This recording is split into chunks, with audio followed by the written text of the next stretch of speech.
फरवरी 2013। 20 metre diameter का एक asteroid पृथ्वी के वायुमंडल में प्रवेश करता है। ये एस्टेरॉयड 19 किलोमीटर प्रति सेकंड की रफ्तार से रशिया के एक शहर की तरफ बढ़ रहा था। तेज गति से गिरता हुआ ये एस्टेरॉयड पृथ्वी के सरफेस से सिर्फ 30 किलोमीटर ऊपर ब्लास्ट हो गया। इस एस्टेरॉयड का सरफेस से 30 किलोमीटर ऊपर विस्फोट इतना भयंकर था कि रशिया के 6 शहर इसकी चपेट में आए और लगभग 7,200 घर क्षतिग्रस्त हो गए और तकरीबन 1,500 लोग घायल हुए। अगर उस एस्टेरॉयड का विस्फोट सरफेस से 8 किलोमीटर ऊपर होता तो 2013 में रशिया के वो शहर नक्शे से गायब हो चुके होते, या फिर अगर वो एस्टेरॉयड 20 मीटर डायमीटर का ना होके 60 मीटर डायमीटर का होता तो उसका विस्फोट 30 किलोमीटर ऊपर ना होके सिर्फ 8 किलोमीटर ऊपर ही होता। पृथ्वी से देखने पर अंतरिक्ष हमें जितना शांत नजर आता है, दरअसल वैसा है नहीं। एक सेब के आकार से लेकर कई किलोमीटर लंबे चौड़े एस्टेरॉयड्स और कॉमेट्स अंतरिक्ष में घूम रहे हैं, जिनमें रोजाना हजारों की संख्या में छोटे छोटे एस्टेरॉयड्स पृथ्वी के एटमॉस्फेयर में प्रवेश करते हैं। लेकिन पृथ्वी का वरदान रूपी वायुमंडल उन छोटे एस्टेरॉयड्स को एयर फ्रिक्शन की वजह से पृथ्वी की सतह पर पहुंचने से पहले ही खत्म कर देता है। लेकिन अगर एस्टेरॉयड का आकार 60 मीटर डायमीटर या इससे अधिक होता है तो पृथ्वी का वायुमंडल एस्टेरॉयड को खत्म नहीं कर पाता और उसके पृथ्वी की सतह से टकराने के चांसेस बढ़ जाते हैं। 9 जनवरी 2017, जब पूरी दुनिया अपने दैनिक कार्यों में व्यस्त थी, उस समय करीब 25 से 30 मीटर का एस्टेरॉयड पृथ्वी की तरफ बढ़ रहा था। लेकिन वो एस्टेरॉयड चांद के गुरुत्वाकर्षण की वजह से पृथ्वी के वायुमंडल में प्रवेश ना करके पृथ्वी और चांद के बीच से निकल गया।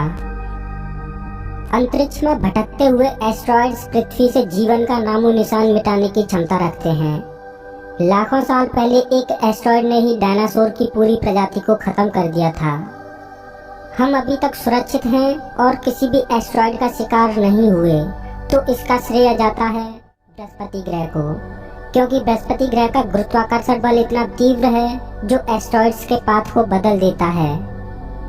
अंतरिक्ष में केवल एस्टेरॉयड ही एकमात्र खतरा नहीं है, बल्कि एस्टेरॉयड से भी कई गुना ज्यादा खतरनाक होते हैं भटकते हुए लावारिस ग्रह। इन ग्रहों को रोज प्लैनेट बोला जाता है। ये ग्रह लावारिस इसलिए होते हैं क्योंकि इनका कोई भी तारा नहीं होता, या यूं कहें कि ये किसी भी तारे का चक्कर नहीं लगाते। ये रोज प्लैनेट सीधे आकाशगंगा का ही चक्कर लगाते हैं या फिर आकाशगंगा में रैंडमली इधर से उधर भटकते रहते हैं। आमतौर पर रोज प्लैनेट का निर्माण 2 तरह से होता है। एक तो वो जब तारों का निर्माण हो रहा होता है तब ग्रहों का भी निर्माण होता है, उसी समय रोज प्लैनेट बन जाते हैं। और दूसरा कारण है ग्रहों का आपस में टकरा जाना। कई बार ऐसा होता है कि तारे की परिक्रमा करते हुए 2 ग्रह आपस में टकरा जाते हैं, जिस वजह से परिक्रमा करते हुए ग्रह का पाथ चेंज हो जाता है और वो ग्रह सोलर सिस्टम से बाहर निकल जाता है। अब हमारी समझ में ये बात तो आती है कि रोज प्लैनेट क्या होते हैं, लेकिन सवाल ये है कि रोज प्लैनेट एस्टेरॉयड्स और कॉमेट्स से भी ज्यादा खतरनाक क्यों होते हैं। आइए जानते हैं। हम आकाशगंगा में किसी भी तारे को डिटेक्ट कर लेते हैं क्योंकि तारों का खोज आसान है, लेकिन भटकते हुए लावारिस ग्रह को डिटेक्ट कर पाना बेहद मुश्किल होता है। आपने इंटरनेट पर एक अफवाह तो सुनी ही होगी कि पृथ्वी प्लैनेट एक्स नाम के ग्रह से टकराने वाली है। मैं आपको बता दूं कि फिलहाल ऐसा कुछ भी नहीं होने वाला, लेकिन इसका मतलब ये बिल्कुल भी नहीं है कि पृथ्वी कभी किसी ग्रह से नहीं टकराएगी। ऐसा हो भी सकता है, क्योंकि जब भी कोई लावारिस ग्रह किसी सोलर सिस्टम के पास से गुजरता है तो वो ग्रह तारे के गुरुत्वाकर्षण बल की वजह से सोलर सिस्टम के अंदर खिंचा चला आता है, जिस वजह से सोलर सिस्टम में चक्कर लगा रहे ग्रहों से वो लावारिस ग्रह टकरा जाता है। वैसे इसकी संभावना बहुत कम है कि हमारी पृथ्वी किसी ग्रह से टकराए, क्योंकि हमारे सबसे नजदीकी रोज प्लैनेट ही हमसे 7 प्रकाश वर्ष दूर है। अंतरिक्ष में एस्टेरॉयड्स और लावारिस ग्रह ही एकमात्र खतरा नहीं है। एस्टेरॉयड्स और लावारिस ग्रह से भी खतरनाक होते हैं शूटिंग स्टार्स, जिनको कि हाइपर वेलोसिटी स्टार भी बोला जाता है। आपने टूटते हुए तारों के बारे में तो सुना ही होगा। टूटते हुए तारों को देखकर लोग मन्नत यानी विश मांगते हैं। मैं आपको बता दूं, जो हम देखते हैं वो टूटते हुए तारे नहीं होते, बल्कि एस्ट्रॉइड्स और कॉमेट्स होते हैं, जो कि पृथ्वी के वायुमंडलीय फ्रिक्शन यानी घर्षण की वजह से हमें चमकते हुए दिखाई देते हैं, जिनको देखकर हम विश मांगते हैं। वैसे दुआ करना कि आप कभी टूटता हुआ तारा ना देखें, क्योंकि टूटता हुआ तारा जो तबाही मचाता है उसकी हम कल्पना भी नहीं कर सकते। टूटता हुआ तारा किस तरह से तबाही मचाता है, ये जानने से पहले हम ये जान लेते हैं कि टूटते हुए तारे का निर्माण कैसे होता है। टूटता हुआ तारा बाइनरी स्टार सिस्टम का हिस्सा होता है। बाइनरी स्टार सिस्टम में एक ही सौरमंडल में दो तारे होते हैं और वो दोनों तारे बीच में कहीं मौजूद सेंटर ऑफ मास का चक्कर लगाते हैं। टूटते हुए तारों का निर्माण दो तरह से होता है। पहला तो ये कि जब तारे बूढ़े हो जाते हैं यानी तारों का ईंधन खत्म हो जाता है, तब बाइनरी स्टार सिस्टम के किसी एक तारे में सुपरनोवा विस्फोट हो जाता है, जिस वजह से दूसरा तारा सौरमंडल से बाहर धकेल दिया जाता है और वो तारा हाइपर वेलोसिटी गेन कर लेता है। इस वजह से टूटते हुए तारे को हाइपर वेलोसिटी स्टार बोलते हैं।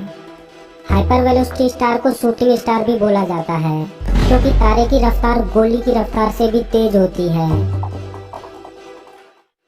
टूटते हुए तारे के निर्माण का दूसरा तरीका ये है कि अगर कोई बाइनरी स्टार सिस्टम किसी ब्लैक होल के नजदीक होता है तो ब्लैक होल की ग्रेविटी की वजह से एक तारा तो ब्लैक होल के अंदर समा जाता है और दूसरा तारा तेज गति से बाहर फेंक दिया जाता है और वो हाइपर वेलोसिटी स्टार बन जाता है। आइए अब जानते हैं कि टूटता हुआ तारा किस तरह से तबाही मचाता है। एक लावारिस ग्रह या एस्ट्रॉइड तो सिर्फ एक ही ग्रह को तबाह कर सकते हैं, लेकिन टूटता हुआ तारा पूरे सौरमंडल को ही तबाह कर देता है, क्योंकि जब भी कोई टूटता हुआ तारा किसी सोलर सिस्टम के पास से गुजरता है तो उस तारे की ग्रेविटी की वजह से सोलर सिस्टम में मौजूद ग्रह सौरमंडल को छोड़ बाहर निकल जाते हैं और लावारिस ग्रह बन जाते हैं। अगर वो ग्रह सौरमंडल से बाहर ना भी निकले तब भी वो ग्रह तबाह हो जाते हैं, क्योंकि टूटे हुए तारे की ग्रेविटी की वजह से एस्ट्रॉइड्स और ग्रह उसके पीछे खींचे चले आते हैं, जिससे सौरमंडल में ग्रहों की टक्कर और एस्ट्रॉइड्स की बारिश हो जाती है। अगर हाइपर वेलोसिटी स्टार सौरमंडल की सीध में आता है तो उसका सौरमंडल के तारे से टकराने के चांसेस भी बढ़ जाते हैं। हाइपर वेलोसिटी स्टार इतने तेज होते हैं कि वो आकाशगंगा की एस्केप वेलोसिटी को पार कर आकाशगंगा से बाहर निकल जाते हैं।